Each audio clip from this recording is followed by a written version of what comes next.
Recording. Hello, my friends. It's good to see you today. Thank you for all of you who has inquired about me and kept in touch through these difficult times. Please subscribe. It really helps the site and increases our numbers for important voices like we have on here.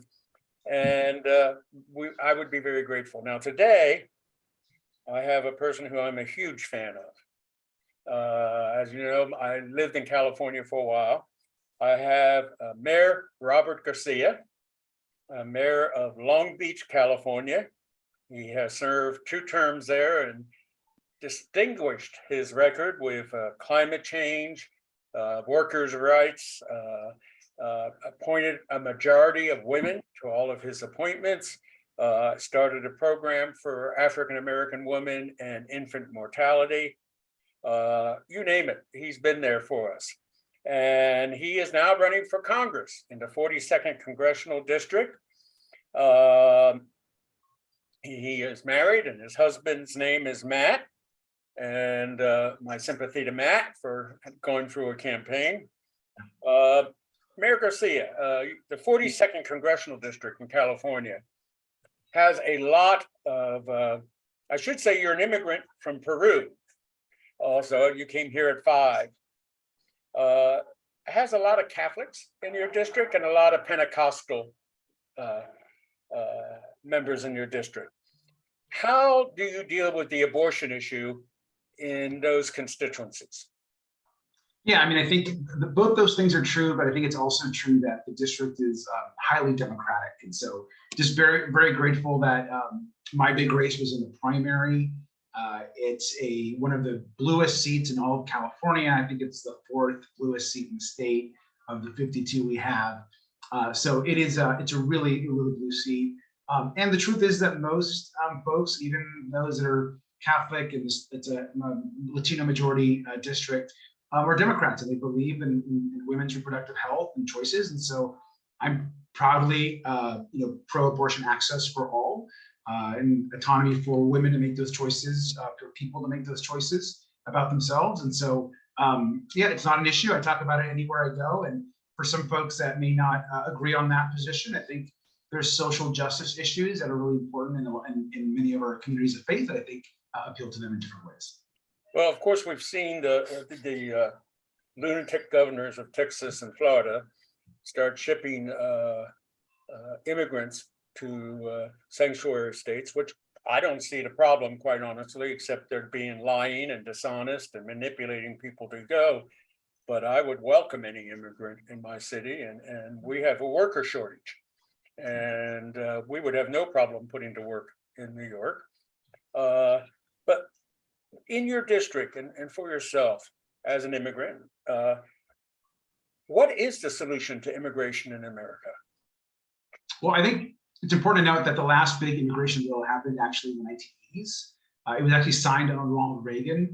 That amnesty citizenship bill that was passed in a bipartisan manner is what actually granted me citizenship. I immigrated when I was 5 years old. I became a citizen at 21 because of that amnesty bill that happened in the 80s. So my personal position today, and we see what's going on right now with immigrants being unjustly treated, demonized by the extreme right. I have a very liberal worldview on immigration. I think it's the nation born of immigrants. Immigrants make this country better and stronger. Certainly my family and I have contributed and earned our citizenship. But I believe in a full pathway amnesty program for the 10 to 11 million immigrants that are here, but starting with critical populations like our dreamers, those that have served in the military. Those folks should have a streamlined, quick pathway to citizenship. All of the folks like me and my family, should absolutely be in a responsible timeline that encourages work, encourages understanding the importance of the country, of civics, of American history, all those things we learn and you learn as immigrants. And then having a guest worker program on the side for a lot of folks just want to come here to work to improve the economy, foreign aid to places in Central America and South America, that's really important. And then finally, making sure that we are really bringing in, that we have a system right now where you have students from around the world coming to study here in the United States. trying to get a visa. These are PhDs, these are scientists, these are folks from all across the world, and they can't stay. And we're importing some of our best and brightest minds back to countries where they don't want to be. And we should keep them here in the United States. So a specialized program around kind of some of these, kind of high-tech jobs, these immigrants are really doing a lot of work. So I think there has to be a pathway, something I really plan to engage on when I get to Congress. You got rave reviews as mayor for your efforts on climate control. Tell us a little bit about what you did in Long Beach to make your city a bright, shining star for climate change. Sure, we have, we created our own Department of Climate Action in the city. We have a full team working on climate issues every single day. Because we're a port community and a port city, we really focus on port pollution and electrification, automation of terminals, working with the workers on site. We have the greenest port in the United States. We were one of the first cities to implement electric buses across the city. So we have the largest fleet of electric buses. Comparably around the state of California. And we put in a bunch of bike infrastructure improvements. We probably have the best bike network in all of Southern California. And a lot of course, issues around solar or around urban gardening and urban forests. And we've done a really, really great job. But more broadly, because we're a coastal city, sea level rise is a real big issue. So we've always been leading on issues of climate. I'm really proud that we have done a great job of getting electrification infrastructure in all around the city. And that'll be also a big focus, of course, as we move forward in the next year in the Congress. You're the classic poster child for the right wing, immigrant candidate for Congress, Democrat, progressive, pro-abortion. Have you been harassed by the right wing at all, as some candidates has been? Yeah, I mean, listen, even when I ran for mayor the first time, I definitely got my fair share of, unkind notes, and I, been called our version of the F word many times by many folks in the city, and I don't really care. That's okay. I certainly get my fair share of attacks on social media and other places, but I have a pretty thick skin at this point. I think, I was elected twice as mayor, got reelected 80%. In my last election, I came in first place in my primary pretty strongly. And there needs to be more gay people in Congress. There's only 9 LGBTQ plus folks in the US House. There are an additional 2 in the Senate. So that's a total of 11 of us. And we have some seats that are really going to be hard to win this cycle.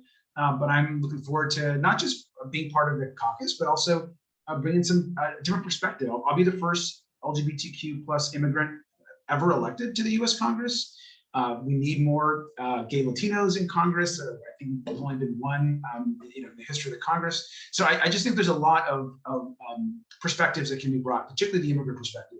In fact, Governor Gavin Newsom had to fill a Senate seat. And in great testimony to you, you were in the final 3 that he was considering to put in the Senate of the United States. I was a strong supporter of yours then, and did what I could to be a little bit helpful. But it shows how highly respected you are in the statewide of California. I should point out also, you were the first Latino and first LGBTQ plus person elected as mayor of Long Beach, California. Let me get it personal a little bit.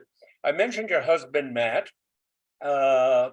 Your life has been public service and mayor, and now you're running for Congress. Most people forget that you're in a partnership, a husband. How do you all process it to keep your relationship strong for young LGBTQ people who are thinking of running for office? What advice would you give them? I mean, I think the best advice, and I got this advice from other folks, is to make sure you're both going into it understanding what's ahead of you. And I think both of us, particularly, when we got married a few years ago, kind of were very clear that we each had very strong career aspirations. I was already in politics. He's a professor at the university. He's a couple of years away from tenure. And so we made an understanding, well, if I go to Congress, I'm going to make it work. I'll be home every weekend, and he's going to continue teaching at the university, and we're just both going to just make it work. And so you have to have your own understanding within your own partnership and relationship. And it's going to be hard. We have to spend a lot of time together. We try to watch a little TV every night together when we can. So there'll be some changes, but I think that you got to have that strong foundation of kind of knowing what you're getting yourself into, and no surprises. I think is really important. No surprises. Surprises are the worst. Yeah, and thank you for Zoom, where you can all remember. Yeah, exactly. Thank him for us, by the way. We know that he too is making a sacrifice, as you are, in running and giving your life to your country. You tragically lost your mother and your stepfather in the COVID epidemic. And all of us went through it. I got COVID. I had long-term COVID, a brutal form of long-term COVID. But here you were as mayor of a city that had to keep it safe during the pandemic. And how did you process with the fact that you had to deal with this enormous personal grief in the middle of a crisis that people were looking to you to handle? Yeah, I mean, it was definitely hard, and certainly the hardest thing I've ever gone through has been just the pandemic, and then losing my mom and my stepdad, within 2 weeks of each other, both to COVID. So it was really, really difficult. But my mom was a healthcare worker. She was a strong immigrant woman that taught me to work hard and take care of people. She knew the job I had. I knew the job she had, and I knew that she would want me to try to save as many lives as possible. And so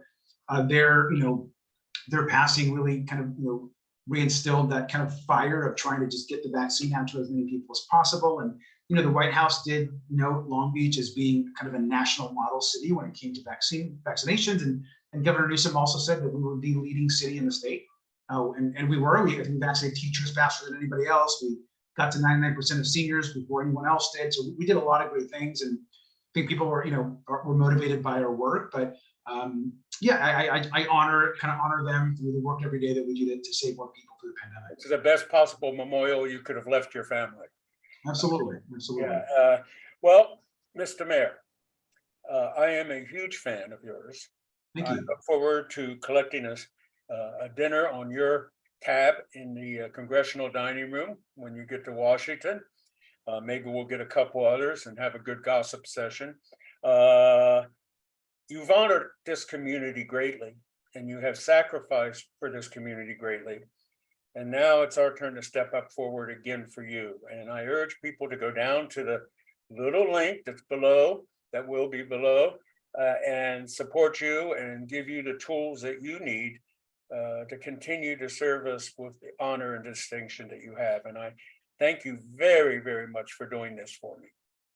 Thank you very much, David. Appreciate to be here, and thanks for all you do as well for the community. And look forward to seeing you in DC. I can't wait. Thanks, David.